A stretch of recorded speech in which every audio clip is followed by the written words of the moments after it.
We start with breaking news out of New York City. Police say a man with a history of anti-ICE activity set fire to an incendiary device outside 26 Federal Plaza in Lower Manhattan just this morning. Authorities say the suspect was armed with multiple weapons, including an airsoft rifle and fireworks, and is now in custody. The FBI's New York Joint Terrorism Task Force is leading the investigation as a possible act of terrorism. 2 people suffered minor injuries. And joining me now is Anna Schecter. She covers crime for CBS News. Anna, thanks for your time again. So what more can you tell us about what happened this morning? And what are investigators learning about the suspect and his motive? Still haven't heard it. So, what is that? Well, this suspect was apprehended by police. In fact, we have some video that shows them sort of jumping on top of him. After you hear what sounds like an explosion and you see plumes of smoke going up into the air, rising into the air right in front of this federal building. And why is this federal building so important? Well, you have the local FBI field office with agents who work right out of this building.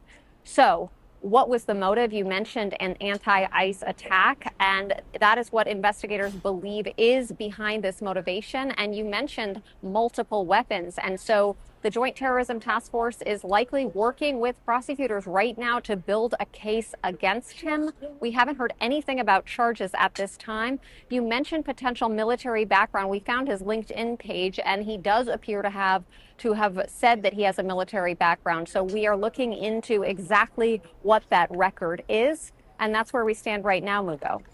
And Anna, this is the second recent attack involving an ICE facility after the Phoenix shooting, right? So what are you learning about the broader security concerns around locations like this?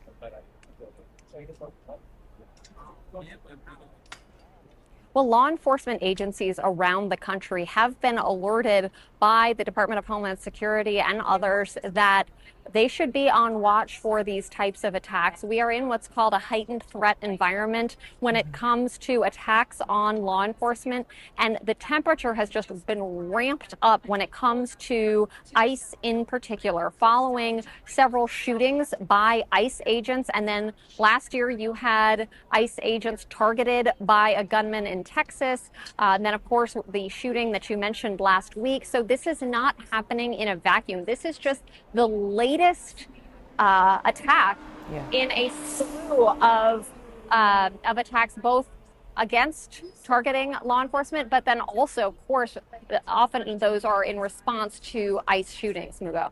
Okay, Anna Schecter, thank you so much.